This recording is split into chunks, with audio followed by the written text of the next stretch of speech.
एक ओंकार। आज हम चर्चा करेंगे भविष्य और भाग्य की। वो दो शब्द जो आपस में बहुत ही गुह्य तरीके से संबंधित हैं और हम सबके मन में ये प्रश्न कभी ना कभी जरूर आता है कि क्या हमारा भविष्य हमारे भाग्य से संबंधित है, या फिर क्या भविष्य को हमें भाग्य के सहारे छोड़ देना चाहिए। दोनों ही प्रश्न एक ही हैं। इस प्रश्न का उत्तर देने के लिए हमको सृष्टि की रचना तक जाना होगा।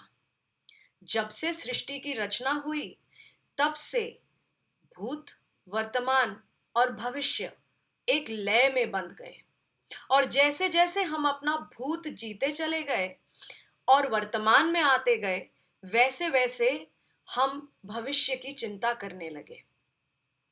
हम में से बहुत सारे ऐसे प्राणी हैं जो इस चिंता को एक प्रश्न के रूप में अंतः में ही रखते हैं, कुछ इसको स्पष्ट शब्दों में बोलते हैं और कुछ इसके बारे में मनन चिंतन जरूर करते हैं। अब भविष्य जो है वो एक अनसुलझी पहेली है, किंतु फिर भी हम जिज्ञासावश किसी न किसी रूप में इसका उत्तर जानने का प्रयत्न करते हैं। हम में से कोई मनीषियों के पास जाते हैं, तो कोई ज्योतिषाचार्यों से इस प्रश्न का उत्तर पूछते हैं, और कुछ अंकशास्त्रियों के पास जाते हैं। किसी न किसी तरीके से हमें अपना कल जानने की इच्छा अवश्य होती है, कभी ना कभी।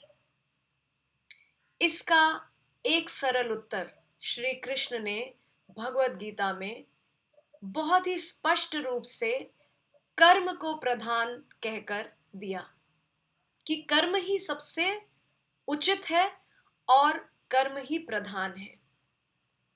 तुलसीदास जी ने भी रामायण में बहुत स्पष्ट अक्षरों में लिखा कि कर्म प्रधान विश्व रचि राखा, माने कर्म ही प्रधान है और कर्म के द्वारा ही ये विश्व भी है।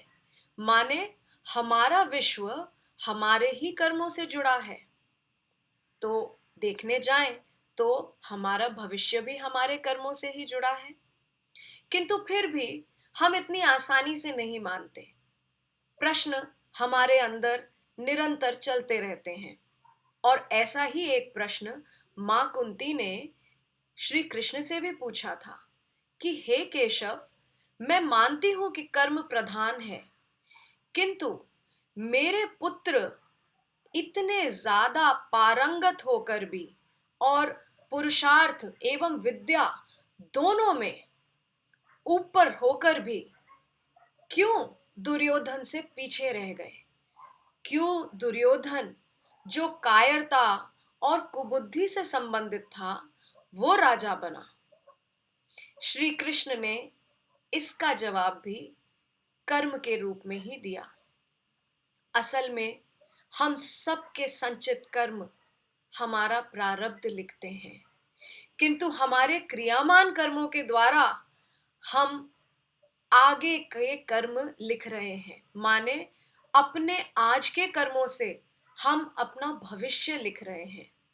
हम ही अपने भाग्य और भविष्य के कर्ता हैं, या कह लीजिए कर्म ही करता है। जिस दिन हम इस तथ्य को मान लेंगे और स्पष्ट रूप से इसे समझ जाएंगे, उस दिन हम सब आनंद की अवस्था का अनुभव करेंगे। इसलिए भाग्य और भविष्य दोनों को सुंदर बनाने के लिए सत्कर्म करिए। उन्हीं सत्कर्मों के द्वारा सत्य, शिव और सुंदर सबकी प्राप्ति है। नमस्कार।